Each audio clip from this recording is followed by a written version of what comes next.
सुनीता देखो, मैं ऑफिस के लिए निकल रहा हूँ, मुझे लेट हो रहा है।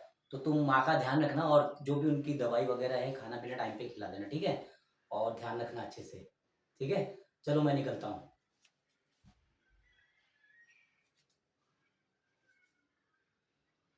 क्या यार तुम्हारा रोज का वही नाटक है।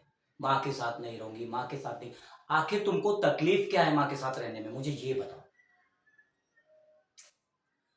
अरे यार, मैं अपनी माँ को नहीं छोड़ सकता। ये बात मैं तुम्हें अच्छी तरह बता दूं।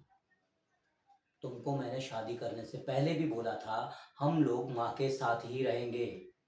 देखो, तुम्हें अच्छा लगता है तो रहो, नहीं अच्छा लगता तो मत रहो। लेकिन मैं अपनी माँ को नहीं छोड़ सकता, क्योंकि मुझे पता है उसने किस तरीके मुझे पाला है। That's all. समझी? इसके आगे तुमको जो करना है तुम कर सकती हो। अभी मैं ऑफिस जा रहा हूँ, मेरा दिमाग खराब मत करो।